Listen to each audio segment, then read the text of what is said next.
So, kamusta po mga ka-Streetwise? Ako po si Takero Miyamoto at welcome po sa aking munting channel. So, mga kababayan, alam nyo ba? No?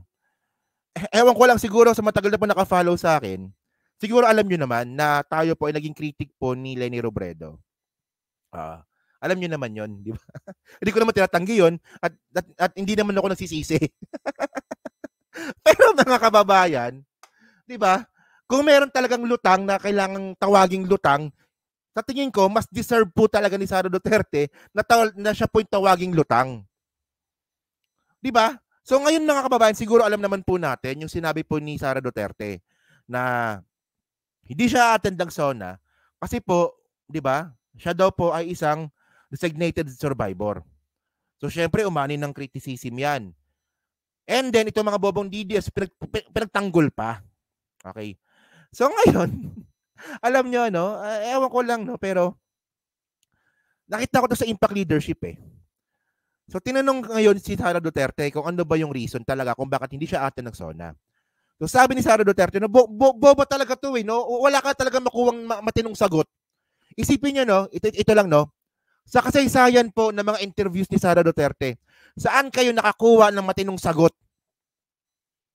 Wala akong nakitang matinong sagot sa mga interview po ni Sara Duterte. Wala talaga. Wala. Minsan nagsiseryoso siya, pero sumasabit pa rin.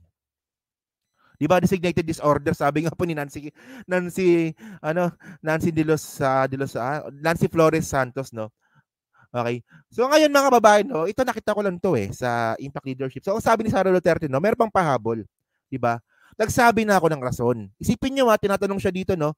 Nagsabi na ako ng rason, akala nila joke o bomb threat. Hindi na ako magpapaliwanag pa kung di ka pa naman bobo eh. Ang point dito mga kababayan, tinanong ka ulit. Hindi man lang kami makakuha ng isang intellectual na sagot galing kay Sara Duterte. Malamang hanggang dito lang po talaga yung kaya ng utak ni Sara Duterte. Yung mga ganyang klaseng patutsyada lang.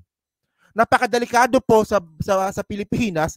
Pag ito po yung maging presidente, isipin nyo kung gaano ka bobo, kung gaano ka tanga, kung gaano ka utak ipis, kung gaano ka walang iya, at kung gaano ka inutil itong mga DDS na patuloy na suportahan isang boba, di ba, na Sara Duterte.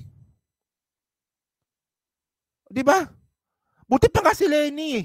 Kahit na redundant yung sagot, kahit na paulit-ulit yung sagot, sumasagot ng maayos. Itong si Sara Duterte, ano to?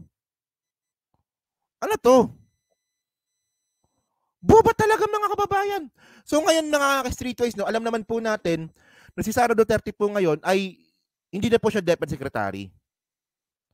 Wala na. So wala na siyang papel sa gobyerno kundi spare tire na lang. 'Di ba?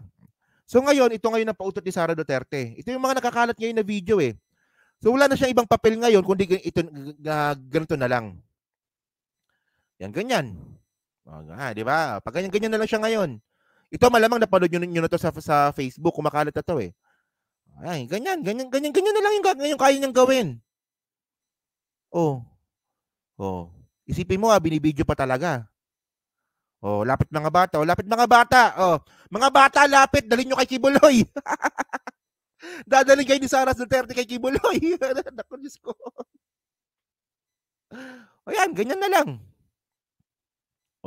So ngayon, meron pang 4 na taon si Sara Duterte para maging Vice President. Hanggang dyan na lang po siya.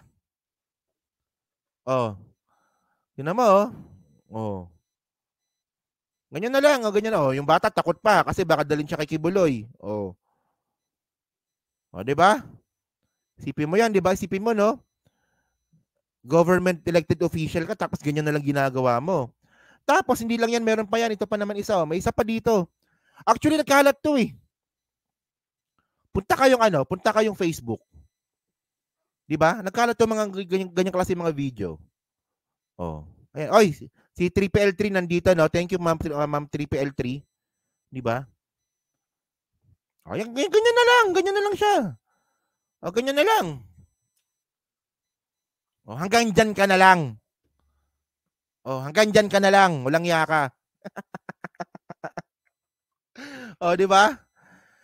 Ewan ko ba, ano nangyari sa Pilipinas, no? At nakakapagtaka dito mga kababayan, may sumusuporta pa talaga, no? Talagang matindi talaga to.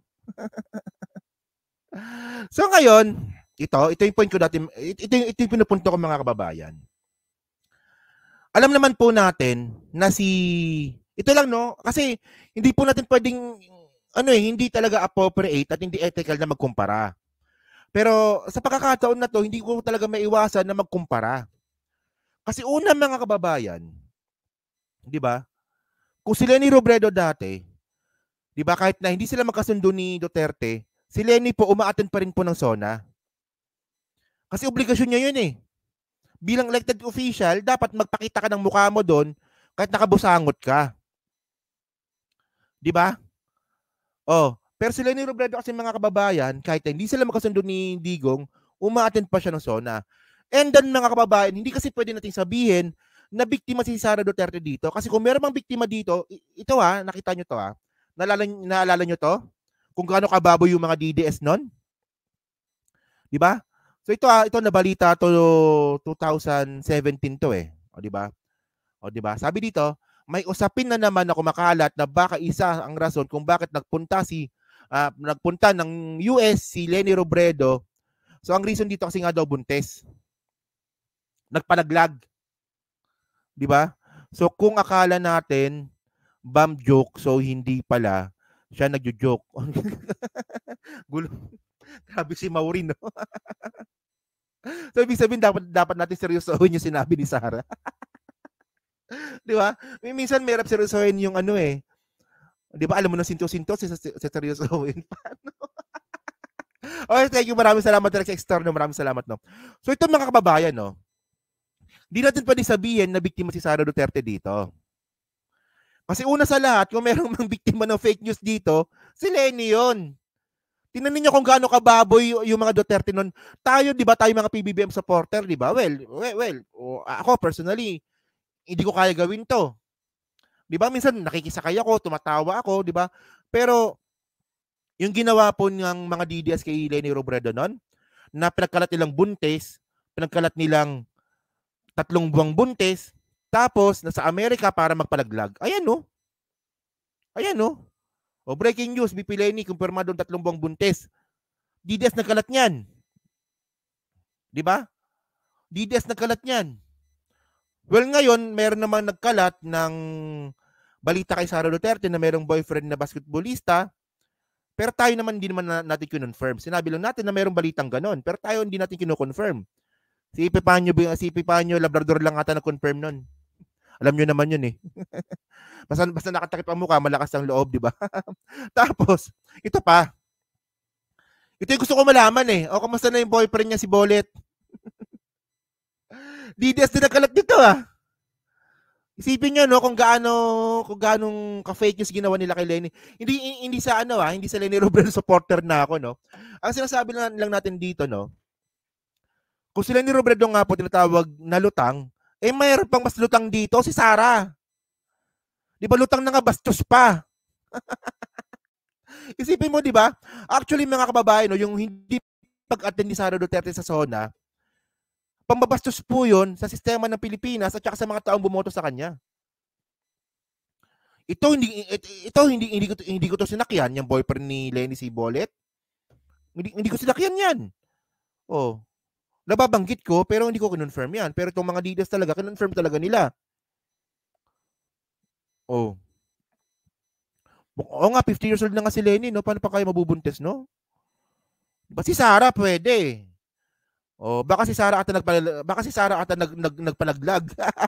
Kasi tumaba. Di ba? Oh, mabait pa si Bolit Banal, no? So yun mga babae, no? Actually, no, hindi talaga ethical na mag-compare. Pero, hindi ba sa pagkakataon po na to, kung meron ng pambabastos na nangyari po, basta bastos po si Leni kumpara kay Sara. Diba? Tapos ngayon, si Sara pa ngayon na pa-victim na hindi ako a-attend ng SONA. O, gago ka ba? Diba? May mga taga-suporta ka dun ah. O, andun si Bongo. O, diba? Andun si Robin Padilla. O, mga kaalyado mo yan ah. Si Tolentino. O, diba? Takero mabait si Lenny. Hindi, kung kukumpara naman natin kay Sara, hindi. Di actually mga kababayan, no, ito lang, no. Actually, ngayon ko lang talaga napagtanto, no, na nakakainsulto talaga kay Lenny Robredo na ikumpara ikumpara siya kay Sara Duterte. Ewan ko lang kung mag-agree kayo sa akin, no. Pero ngayon kasi ngayon magaling lang po talaga mag-demonize si Duterte at maraming naniwala. Pero ngayon sa base po sa mga nakita ngayon natin, 'di ba? Parang nakakainsulto naman kay Lenny Robredo. Na ikumpara po natin si Sara Duterte na isip bata, immature, 'di ba? Bastos, nananapak ng sheriff. O 'di ba? Nakakainsulto naman kay Lenny. 'Di ba? Well, personally ako hindi pa, 'di ba? Kung babalik naman yung mga panahon na 'yon, 'di ba? Magiging kritiko pa rin ako ni Lenny. Pero 'di ba? Pero kung kukumpara naman natin kay Sara, mas di hamak naman na mas maayos si Lenny kumpara kay Sara. 'Di ba? Si Sara matigas lang, no? Matigas yung mukha. Masil-masil yung mukha eh. At saka mga kababayan, ito naalala ko to, no? Naalala ko yan. At malamang kaya rin ayaw ma-interview ni Sara Duterte, kaya ayaw umattend ni Sara Duterte sa SONA ni PBBM, baka ma-interview na naman. Alam naman po natin na ayaw po talaga ni Sara Duterte ng interview.